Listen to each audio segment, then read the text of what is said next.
Hello, my sister friends. Welcome back to another episode of the Grace-Filled Leader Podcast.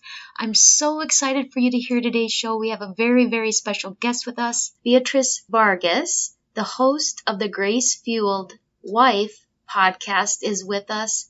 Just to share a little bit about Beatriz, 11 years ago, Beatriz came home from a business trip to an empty apartment after her husband had walked out on her.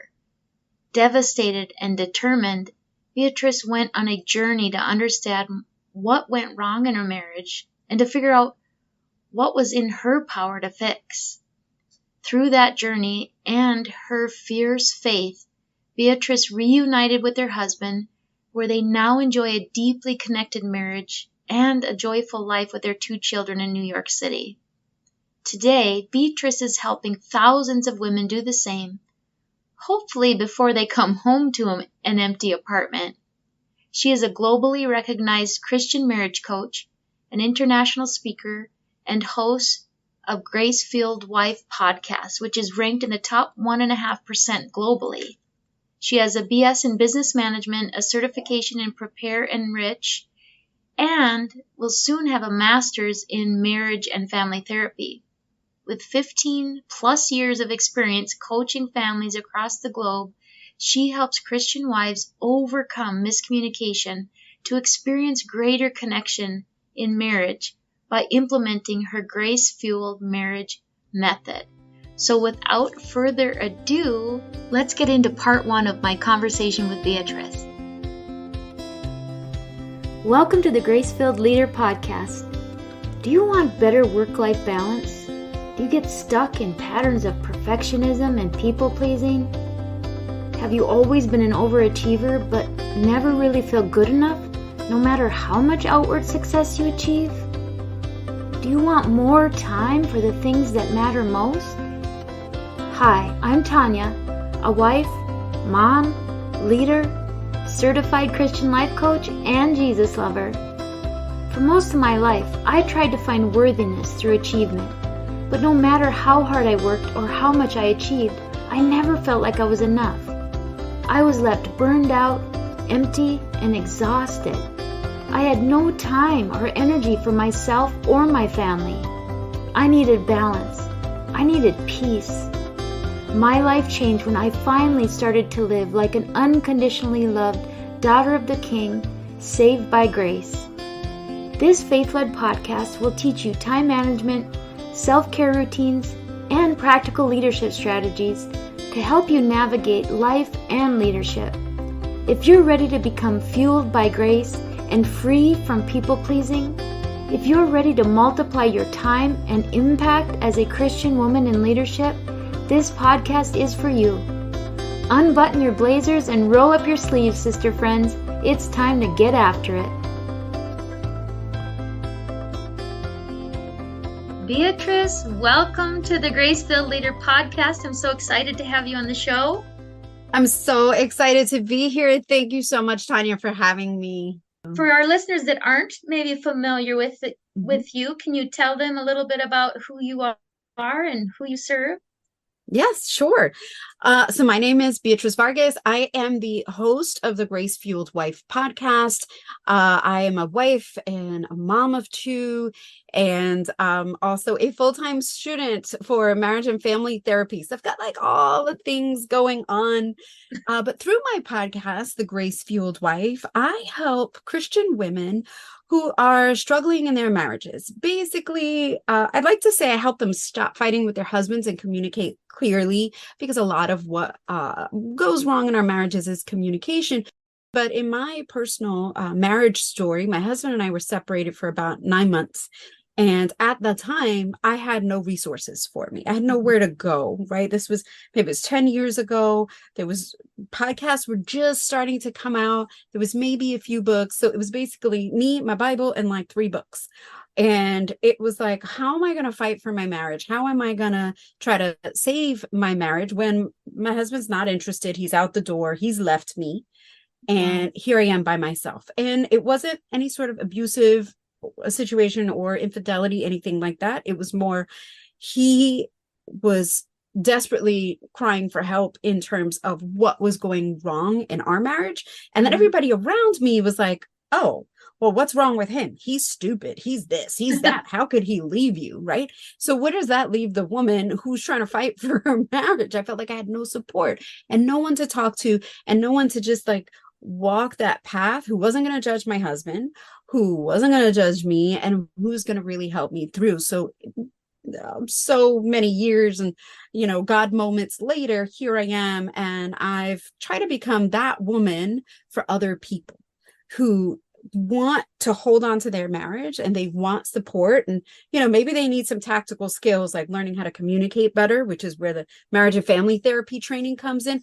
But a lot of it is just, who is out there who's doing this from a Christian perspective? And I can tell you right now, there's no one out there who's doing it from a Christian's perspective, who's speaking specifically to the wife. Can you find a lot of Christian podcasts where it's the couple speaking to you? Absolutely. There's tons. But very few are speaking specifically to the wife. And you said you were binging my show.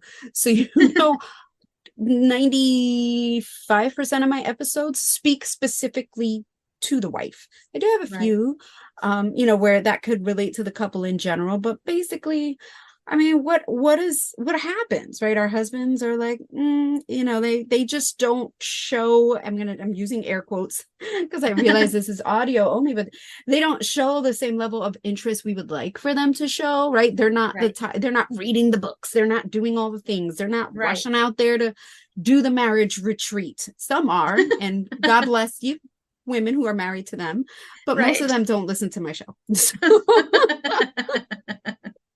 Right. My show's for everybody else. I would say that mine's not one of those either. And it doesn't mean he's bad, right? My husband's a great man. We have a loving, connected, wonderful marriage. He is my best friend. I love him. He's amazing, but he's not that guy. Right. He's just not. We were actually this morning, I got into a little tip because I wanted, for my birthday, there was this I live in New York City. So there's this candlelight concert thing where it's like classical instruments, like guitar, violins and stuff in candlelight in these beautiful venues. And they play like popular music, like Rihanna or Beyonce, but it's all instrumental with the violin. So it's like a really nice date night. And I had sent him one that I really wanted to go to the weekend of my birthday. He never over his head. Didn't even. And then he's like, oh yeah, the thing is up again. Do you want to buy tickets? And I'm like, ugh. But again, doesn't make him a bad guy. It's just, this is how men are, right? It's okay. That's just how he is. So tell me, you alluded to that. So tell me about your personal journey of going to really kind of a broken marriage. And I hear you saying, unlike a lot of women who, their husband leaves them, you aren't just all dishing it on him. You've had a journey that gave you insight about yourself as a wife. Talk me through that journey of kind of what got you and your marriage back to that place of victory and then led you to serving other women to try to help them rebuild marriage. Sure. I think for me, it was understanding, because when that sort of thing happens, when you wake up one morning and sure, we had months of fighting and like a really issues in our marriage. But to wake up one morning or come home from, essentially what happened was I came home from a business trip to an empty apartment. Like what happens there, right? What is the feeling like there? So yeah, it's easy. It was easy for me or for anybody to be like, how dare he's wrong, blah, blah, blah, blah, and put all the blame on him. But essentially what happened was that wasn't serving me. Right. Wasn't serving me because I wasn't keeping my eyes on my own paper. Right. I wasn't like, if I just sit there and I'm like, oh, he's the bad one. And then just, he's got to change. He's got to do this. He's got to do that. It wasn't helping me to realize, well, where did I have to change? What did I have to contribute in this case? Right. And for a lot of my clients and listeners, sometimes they're in spaces where their husbands are maybe some like mentally or verbally abusive, or maybe there was some infidelity. So they even have more of, he's the bad guy, I've done nothing. But I think and which, since that wasn't my case, maybe it was a little bit easier. So I recognize that it might have been a little bit easier for me than for other people. But I think with every relationship or every breakdown in a marriage, if there's any marriage and there's a breakdown, it's never 100% of one person's fault. Right. And what we have to do is take ownership of whatever our percent is. And for some people, it's 1%. For some people, it's 50%. Whatever that looks like, some people it's more. But as long as you can take ownership of and accountability for what you've contributed to the problem, I think that's the first step into moving your marriage forward. So I try to tell my students, like, we try to change our husbands, right? We think we can change them. Like, oh, if they can do this, if they can do that, he's done this wrong, he's done that wrong. But the problem is, he's a full grown man. Right. Right? We change babies. Right. We don't change adults. If we try to change him, we emasculate him. And what's that doing for you? Like, what is like emasculating him? And that, you may not even mean to, but that's what it's communicating to him. What is that doing to him? It's not helping your cause. No. And so if we turn around and then say, okay, I'm going to look at my own paper, which is why one of the things I talk about on my show a lot is boundaries. So if I'm going to, use proper boundaries and look at my own paper, then I'm going to stop trying to change him and going to work on what I have going on for myself. And then you will see the fruit of that. Right. So like, God's word says, my people will be known by their fruit. Yes. So if we're to be grace, so we're similar in that you're the grace-fueled leader and I'm the grace-fueled wife, which is part of why I was like, girl, we need to collaborate. That's right. Right.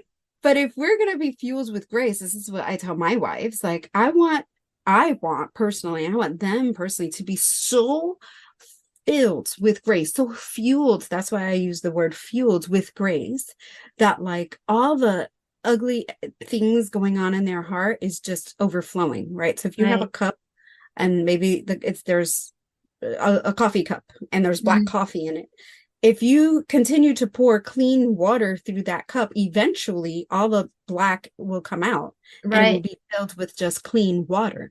And so that's the image that I think of and that I try to pass on, is like, that is the level and amount of grace and love and God's forgiveness and all this other stuff that I want to be filled with, because God's word says that out of the abundance of the heart, the mouth speaks.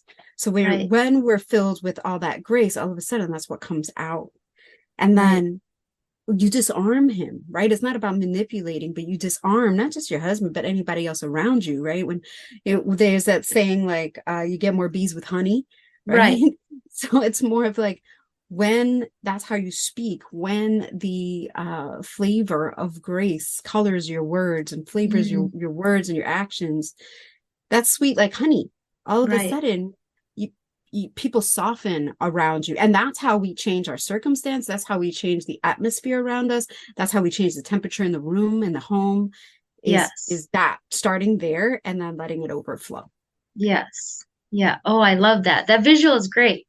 Right. And then as you're overflowing with grace, like you said, that is what you're emitting. And I often speak to professional women and women in leadership, and speak to that same thing, that we need to be first filled with God's grace so that is what is overflowing, and we can be grace giving as leaders, as wives, as moms, as leaders, as professionals. And that is what will change your circumstances. It's not about changing, like you said, no matter how much we might want to. God can change hearts, but we can't change other people. We have control over what we can do, say, or think ourselves. So I love that.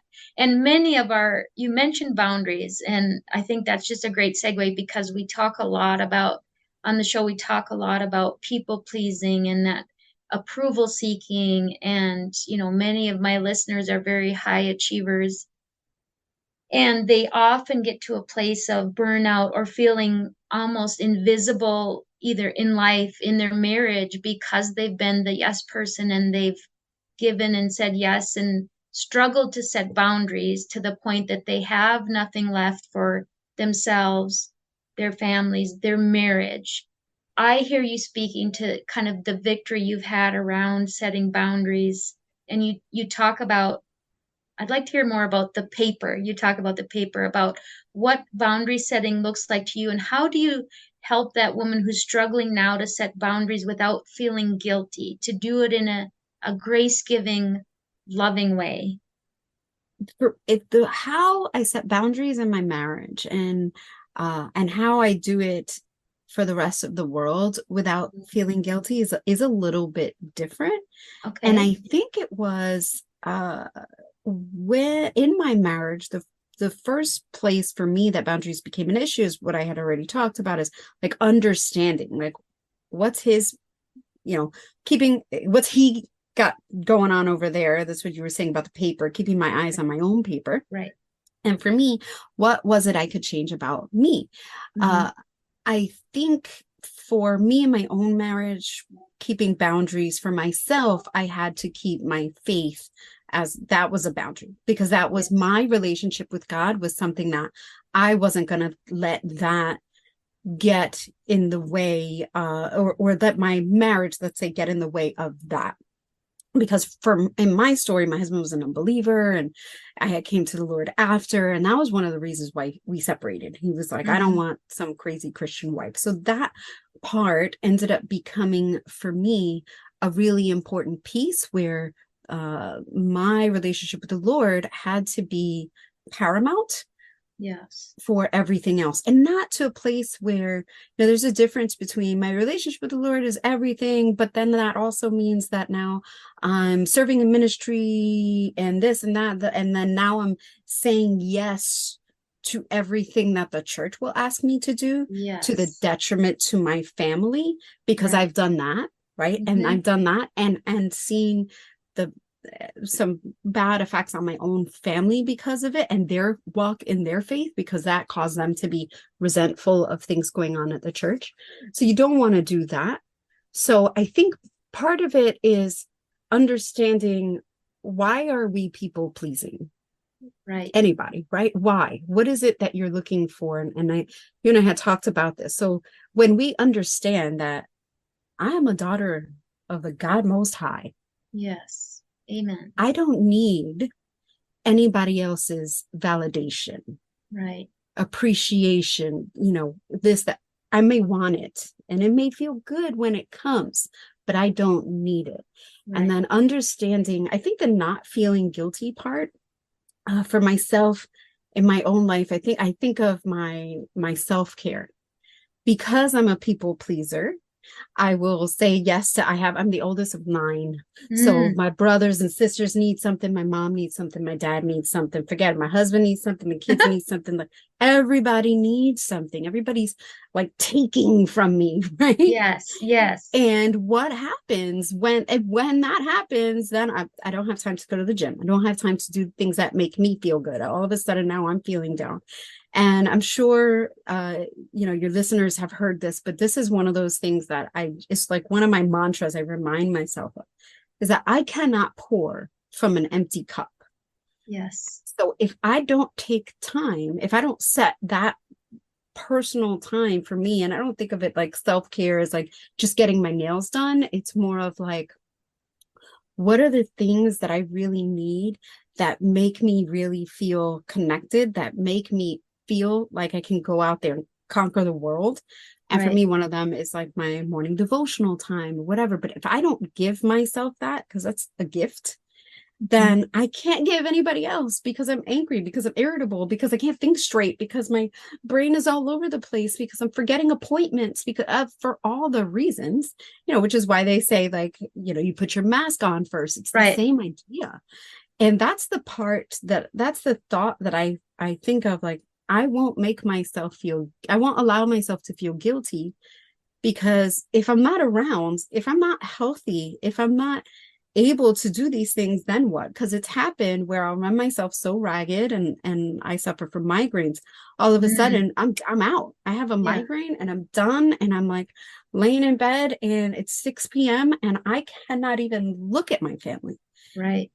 And then So what good was all that? What good Right. was all that running around? What good was all that stress? When now my husband has to like pick up the slack and to take everything off my plate. Mm-hmm. I think the other thing is also the humility to know that you don't have to do it all. Right. And that's so hard Mm-hmm. because as people pleasers, we feel like we've got to do it all so many times. But that, where does that come from? Again, I think Right. it comes from like a vulnerability, a lack Right. of feeling safe and vulnerable because we don't want to rely, at least for me personally, but I know I'm not the only one to whom this applies, where I feel like I can't rely on other people. Right. Going back to like my marriage and family therapy, like my marriage therapy background, like, there's things that have gone on in my past that have taught me, whether I realize it or not, that I can't rely on other people. So I'll just do it. Right. And I now can't ask for help because what if they don't come through? They're going to let me down. Right. And I don't want to open myself up. I don't want to be vulnerable enough to do that, to allow Right. somebody to let me down. So then I'll just do it myself. Yes. Right. So true. Or, you know, they're just patterns of behavior that somehow are a coping mechanism, like you said. Who knows whether it's your family of origin or something in your background where there was some sort of reward or payoff Mhm, from either avoiding conflict, like, oh, when I took a chance and spoke up for myself, I wasn't heard and there was mhm, backlash. And so it didn't work out for me. So I know it's not worth the risk. It's better to just say yes and take it all in and keep your feelings to yourself than to run the risk of upsetting someone else or not being heard anyway. mhm, mhm. Right. I think for me, even the idea, and I'll say this because it can happen in our families of origin, it can happen in your marriage, it can happen in a lot of different places. So I'll bring it up. But I grew up with a narcissist as in my home, being Mhm. somebody who was very close to me.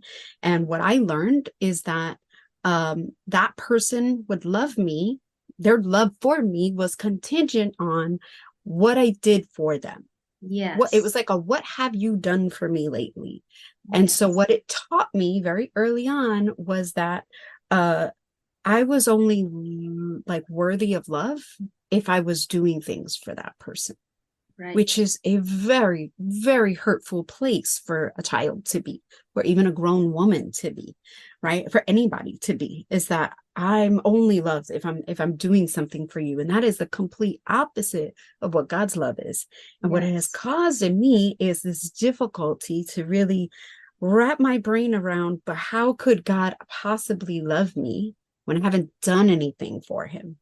Right, Yes. which then goes back to the people pleasing in the church, which then can lead to, you know churches are notorious for overworking their volunteers because there's Yes. so few workers, right? And so Yes. once you find the few that say yes and that are good at it, they will all of a You sudden keep your asking. leadership. Yeah, and they'll just keep asking and asking and asking.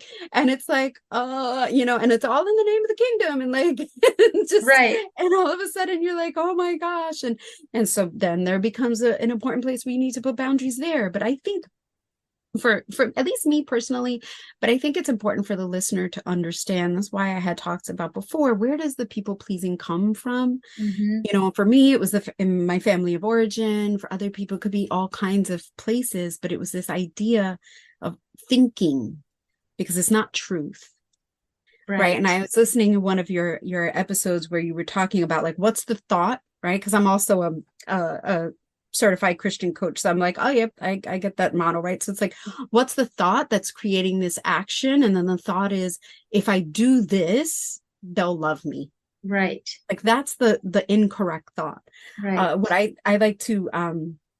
What I like to teach my girls is instead, like, let's look at the truth cycle. So if the lie is, if I do this, they will love me. Well, what's the truth behind it? Right.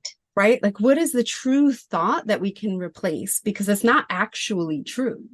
Right. And so if we look at then the truth, so what will happen is if we replace this wrong thought with what truth is, what God's truth is, what's the actual truth, then that informs our actions, then it informs our beliefs, our beliefs, and then our actions and our results.